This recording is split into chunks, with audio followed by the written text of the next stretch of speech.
Hello student, welcome to Swati's classes. आज हम देखेंगे 6th स्टैंडर्ड का geography lesson number 10 human occupations. इस लेसन का सेकंड पार्ट। फर्स्ट पार्ट मैंने ऑलरेडी अपलोड कर दिया है स्टूडेंट। अगर आप लोगों ने नहीं देखा है तो फर्स्ट पार्ट को भी ज़रूर देखिए, और जो लेसन का रिमेनिंग पार्ट है वो हम इस पार्ट में, इस वीडियो में देखने वाले हैं।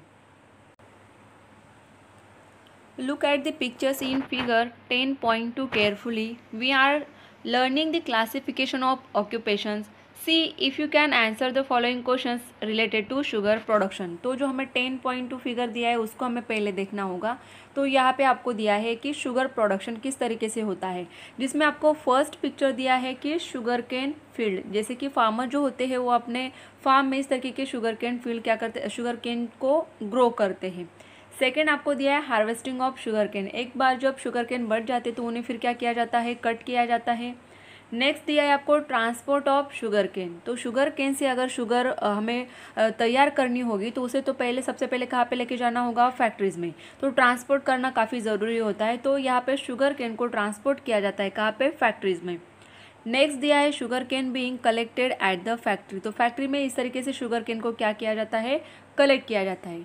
नेक्स्ट आपको दिया है inspection and maintenance of machinery in the factory. तो जहाँ पे फैक्ट्रीज़ में शुगर केन से शुगर बनेगा तो वहाँ पे कई सारे मशीन्स होते हैं। तो मशीन्स को रेगुलरली मेंटेन करना, उनको देखना कि सही हालत में है या नहीं है, उनको रिपेयर करने की ज़रूरत होती तो रिपेयर किया जाता है। इस तरीके से जो मशीनरी वहाँ पे यूज़ की जाती है उनको मेंटेन किया जाता है। नेक्स्ट है processing of sugar cane juice. तो शुगर केन से अगर शुगर बनानी है तो उसमें काफ़ी लंबा प्रोसेस होता है, जिसमें शुगर केन से पहले जूस निकाला जाता है, उसके बाद कई सारा प्रोसेस उस पर होता है एंड देन शुगर प्रोडक्शन होता है। तो यहाँ पे processing of sugar cane juice दिया है। और नेक्स्ट स्टेप होता है sugar production and quality check. तो एक बार जब शुगर प्रोडक्शन हो जाता है, शुगर बन जाती है, तो उसे चेक भी किया जाता है, उसकी क्वालिटी को भी चेक किया जाता है।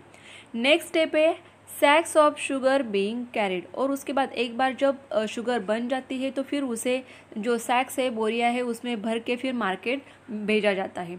नेक्स्ट लास्ट में दिया है सेल ऑफ शुगर, और उसके बाद हमें मार्केट में शुगर अवेलेबल होती है। तो देखिए इतना बड़ा ये प्रोसेस होता है कि फील्ड से लेकर शुगर केन किस तरीके से फैक्ट्रीज में जाता है, उसके बाद कुछ प्रोसेस उस पर होते हैं एंड देन फिर हमें मार्केट में शुगर अवेलेबल होता है। तो कुछ यहाँ पे आपको क्वेश्चंस दिए हैं प्रीवियस पेज पे, उसको हम देखेंगे। तो फर्स्ट आपको दिया है classify the occupations from primary to quaternary. तो देखिए स्टूडेंट, जैसे कि प्रीवियस जो फर्स्ट पार्ट था लेसन का उसे हमने देखा था, तो उसमें हमने देखा था मिल्क प्रोडक्शन कि किस तरह से प्राइमरी टू क्वार्टनरी जो ऑक्यूपेशंस होते हैं वो किस तरीके से डिवाइड हो जाते हैं। जैसे कि प्राइमरी अगर प्राइमरी ऑक्यूपेशन है तो उसमें क्या आएगा, जैसे कि फार्मर है वो अपनी खेती करते हैं जहाँ पे शुगर केन लगाते हैं, तो ये प्राइमरी में आ जाएगा। उसके बाद सेकेंडरी में ट्रांसपोर्ट आ जाएगा कि ट्रांसपोर्ट है। उसके बाद फैक्ट्रीज़ होती है, वहाँ के जो लोग इंस्पेक्शन करते हैं या फिर जो मशीनरी उनको रिपेयर करते हैं, मेंटेनेंस करते हैं, उनकी भी सर्विस यहाँ पे आ जाती है। एंड फिर लास्ट में आते हैं कि जहाँ पे मार्केट में शुगर सेल किया जाता है। तो ये ऑक्यूपेशन जैसे कि हमने प्रीवियस देखा था मिल्क प्रोडक्शन का, उसी तरीके से आपको यहाँ पे क्लासीफाई करना होगा ऑक्यूपेशंस को। सेकेंड आपको दिया है which raw material is used in the secondary occupation. तो सेकेंडरी ऑक्यूपेशन ये प्राइमरी ऑक्यूपेशन के ऊपर डिपेंड होते हैं, ये हमें पता है। तो यहाँ पे शुगर प्रोडक्शन में सेकेंडरी ऑक्यूपेशन आएगा कि जहाँ पे फैक्ट्रीज़ में हम लोग शुगर केन से शुगर बना रहे हैं। तो रॉ मटेरियल यहाँ पे कौन सा यूज़ हुआ है, शुगर केन। जैसे कि प्रीवियस हमने वीडियो में देखा था कि मिल्क प्रोडक्शन जो हुआ, मिल्क प्रोडक्ट जो बने थे तो उसके लिए रॉ मटेरियल मिल्क था, तो यहाँ पे कौन सा रहेगा, शुगर केन। नेक्स्ट क्वेश्चन है which is the finish product obtain in the secondary occupation. तो जो सेकेंडरी ऑक्यूपेशन है जैसे कि फैक्ट्रीज है, वहाँ पे जो प्रोडक्ट बना वो कौन सा था, sugar. Which are the services in tertiary occupation. तो टर्चरी ऑक्यूपेशंस होते हैं ये जो सेकेंडरी ऑक्यूपेशंस होते हैं उनके ऊपर डिपेंड है। जैसे कि फैक्ट्रीज है तो उनमें जो मशीनरी वहाँ पे चेक किए जाते हैं या फिर उनको रिपेयर किया जाता है, मेंटेन किया जाता है, ये सर्विस देने वाले भी लोग होते हैं, तो ये टर्चरी ऑक्यूपेशंस में आएंगे। Which picture is related to quaternary occupation, can you name that occupation. तो ये आपको ढूंढना है कि जो क्वार्टनरी ऑक्यूपेशंस होता है उसमें कौन सा पिक्चर यहाँ पे आएगा। तो आप जो नेक्स्ट पेज दिया है उस पिक्चर को देखोगे और वहाँ पे कौन सा ऑक्यूपेशन आएगा वो आपको सोचना है।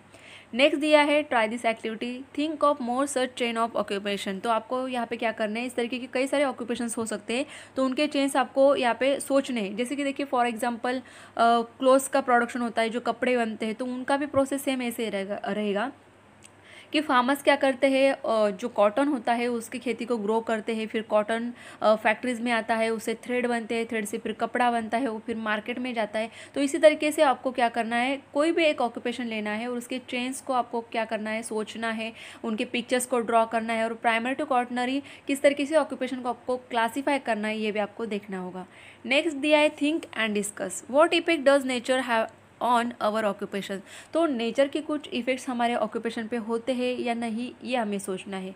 Give a thought to the following issues, discuss them in the class and write two paragraph about it. तो जैसे कि देखिए नेचर का इफेक्ट मतलब जैसे there have been no rains at all, अगर बिल्कुल भी बारिश नहीं हुई तो इसका इफेक्ट हमारे ऑक्यूपेशंस पे होगा या नहीं होगा, तो डेफिनेटली होगा। शुगर केन फार्म में उगाया जाता है, अगर बारिश ही नहीं होगी तो फार्मर्स किस तरीके से ग्रो कर पाएंगे शुगर केन को, या फिर जो बफेलोज होते हैं, काउज होते हैं, उनको ही अच्छा सा जो घास होती है खाने को नहीं मिलेगी, तो उनका मिल्क भी ज़्यादा नहीं मिल पाएगा। तो सीधा ये क्या होता है, इफ़ेक्ट होता है जो भी प्रोडक्शन किया जाता है फैक्ट्रीज़ में, उनके ऊपर ये इफ़ेक्ट हमें दिखाई देता है नेचर का। नेक्स्ट है जैसे कि स्टॉर्म स्ट्राइक्स हो जाता है, अर्थक्वेक होता है, या फिर अनटाइमली रेन्स। देखिए इसका इफेक्ट किस तरीके से होगा कि अगर यहाँ पे जैसे कि खेती में कोई क्रॉप्स है, कोई भी हो, जैसे कि शुगर केन है या फिर अदर भी जो क्रॉप्स होते हैं अच्छे खासे ग्रो हो चुके हैं, और उसके बाद अनटाइमली रेन से, मतलब जैसे कि रेनी सीजन नहीं है लेकिन फिर भी बारिश अगर हो जाती है तो पूरी तरीके से जो क्रॉप्स है डिस्ट्रॉय हो जाते हैं, तो इसका डेफिनेटली इफेक्ट हो सकता है। Good rains, excessive rains and floods, all of a sudden volcano eruption या फिर सुनामी हो, तो ये सारे जो नेचर के जो भी इश्यूज होते हैं या फिर जो भी नेचर के ये क्या बोल सकते हैं हम, नेचुरल डिजास्टर जो होते हैं उनके कारण इफेक्ट होते हैं हमारे ऑक्यूपेशंस पे। नेक्स्ट है which occupations are found in your area. तो ये आंसर अलग अलग आएगा, हर किसी के एरिया में जो ऑक्यूपेशंस होंगे वो अलग होंगे। मोस्टली अगर विलेज साइड में है तो वहाँ पे फार्मिंग होता है ऑक्यूपेशन। उसके बाद अगर हम सिटी में देखें तो वहाँ पे कई सारे ऑक्यूपेशंस आपको देखने मिलेंगे। Which occupation is practice on a large scale, find the reason behind it, इसके रीज़न भी आपको फाइंड आउट करने हैं। Discuss and find the reason behind a particular industry being located in your area. अगर आपके एरिया में कोई भी अगर इंडस्ट्री, अगर कपड़े की इंडस्ट्री है तो उसके पीछे रीज़न क्या है, कि जैसे कि जो एरिया वहाँ का है या फिर उसके आजू बाजू का एरिया है, वहाँ पे अगर उन्हें ऊल ज़्यादा मिल रहा है या फिर कॉटन मिल रहा है तो उससे क्या कर सकते हो, कपड़े का ही वहाँ पे इंडस्ट्री बना सकते हैं, तो ये रीज़न हो सकता है। या फिर दूसरा कोई जैसे कि क्रॉप्स वगैरह होते हैं तो उसके ऊपर कुछ प्रोडक्शन करने वाले हैं तो वो इंडस्ट्री वहाँ पे ज़्यादा डेवलप होती है। तो अगर आपके एरिया में जो भी इंडस्ट्री है उसके पीछे क्या रीज़न हो सकता है वो आपको यहाँ पे सोचना होगा। नेक्स्ट है both human and natural factors affect occupation, can you find those factors. तो जो ऑक्यूपेशन है उसके ऊपर ह्यूमन और नेचुरल फैक्टर्स किस तरीके से अफेक्ट करते हैं ये आपको सोचना है।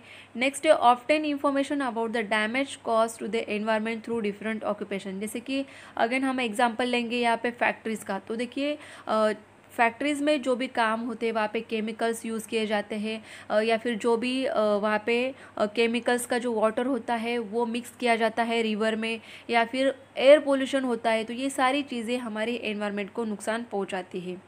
उसके बाद नेक्स्ट हम देखेंगे नेक्स्ट पेज पे, this is how we classify the human occupation. तो हमने फर्स्ट पार्ट और सेकंड पार्ट में ये देख लिया है कि ह्यूमन ऑक्यूपेशन किस तरीके से क्लासीफाई किए जाते हैं। Different occupations are practice in different countries of the world. तो हर एक कंट्री के ऑक्यूपेशन जो होते हैं अलग अलग होते हैं। Through this occupations economic transaction occur with in a country and between various countries. तो हर एक कंट्री में अलग अलग तरीके के क्या होते हैं, ऑक्यूपेशंस होते हैं, बिजनेस होते हैं उनके अलग अलग। तो यहाँ पे क्या होता है, एक दूसरे कंट्रीज़ के साथ क्या होते हैं, यहाँ पे बिजनेस और ट्रेड किया जाता है। And this transaction decide the countries production of various goods and there annual income. तो जब ये इस तरीके से इकोनॉमिक ट्रांजेक्शन होगा, एक दूसरे के साथ जो बिजनेस होता है, ट्रेड होता है, उसमें से ही उनकी क्या होती है, एनुअल इनकम होती है। And this in turn is use to decide the extent of the country's development. और इसी को फिर यूज़ किया जाता है कंट्री के डेवलपमेंट के लिए। ऑब्जर्व फिगर 10.3, जैसे कि आपको ये साइड में दिख रहा है, पाई चार्ट जो आपको दिए हैं, बांग्लादेश, यूनाइटेड अरब एमिरेट्स, उसके बाद तुर्की, ये 3 देशों के आपको पाई चार्ट दिए हैं और उसके ठीक नीचे आपको कुछ क्वेश्चन दिए हैं। Which country has more man power engage in primary occupation. तो देखिए सबसे पहले तो हमें क्या करना होगा कि जो ये चार्ट्स है उनको देखना होगा और साइड में आपको जो इन्फॉर्मेशन दी है यहाँ पे देखिए इंडेक्स के जैसे कि फर्स्ट जो है ब्लू कलर दिया है हमें प्राइमरी ऑक्यूपेशन के लिए, रेड कलर दिया है सेकेंडरी ऑक्यूपेशन के लिए और ग्रीन कलर दिया है टर्चरी ऑक्यूपेशन के लिए, और ये बांग्लादेश का चार्ट दिया हुआ है। तो प्राइमरी ऑक्यूपेशन यहाँ पे हमें सबसे ज़्यादा परसेंटेज में दिख रहा है, रेड कलर उससे थोड़ा सा कम है और ग्रीन सबसे कम हमें दिख रहा है। नेक्स्ट यूनाइटेड अरब एमिरेट्स जो दिया है यहाँ पे ग्रीन कलर दिख रहा है आपको, टर्चरी ऑक्यूपेशन सबसे ज़्यादा है और उसके बाद रेड और उसके बाद ये ब्लू, मतलब प्राइमरी ऑक्यूपेशन से। नेक्स्ट अगर तुर्की में अगर आप देखोगे तो आपको तीनों जो है प्राइमरी सेकेंडरी एंड टर्चरी तीनों के तीनों हमें इक्वल नज़र आ रहे हैं। तो कुछ क्वेश्चंस हमें यहाँ पे दिए हैं वो भी देखेंगे। Which country has more man power engage in primary occupation. तो प्राइमरी ऑक्यूपेशन के लिए ब्लू कलर है, ये कहाँ पे दिख रहा है हमें ज़्यादा से ज़्यादा, तो बांग्लादेश में, यहाँ पे परसेंटेज हमें ज़्यादा दिख रहा है। सेकेंड क्वेश्चन है which country has more man power engage in secondary occupation. तो सेकेंडरी ऑक्यूपेशन मतलब रेड कलर जो कि हमें यहाँ पे दिख रहा है। नेक्स्ट क्वेश्चन है which country has more man power engage in tertiary occupation. तो टर्चरी हमने देख लिया। Which country has almost equal man power engage in all the occupation. तो इक्वल कहाँ पे दिख रहा है हमें, यहाँ पे दिख रहा है तुर्की में। Then countries which have more man power engage in tertiary activities are considered to be developed countries, while countries which have more manpower engaged in primary activities are considered to be developing countries। तो इसमें difference क्या है कि tertiary activities जहाँ पे ज़्यादा है, जहाँ पे मैन पावर ज़्यादा एंगेज रहेगा टर्चरी एक्टिविटीज़ में, टर्चरी ऑक्यूपेशंस में, तो वो देश ऑलरेडी क्या है, डेवलप है। और जहाँ पे प्राइमरी एक्टिविटीज़ में लोग मैन पावर एंगेज है तो वो क्या किस में आएगा कि डेवलप हो रहे हैं। Now rank the countries above from develop to developing. तो आपको ये काम करना है यहाँ पे कि कौन सी कंट्री डेवलप है, कौन सी डेवलपिंग है, तो इनका हमें रैंक देना होगा। तो आई होप स्टूडेंट आपको ये लेसन अच्छे से समझ में आया होगा। अगर ये वीडियो अच्छी लगे तो वीडियो को लाइक ज़रूर कीजिए और चैनल को अभी तक सब्सक्राइब नहीं किया है तो सब्सक्राइब भी ज़रूर कीजिए।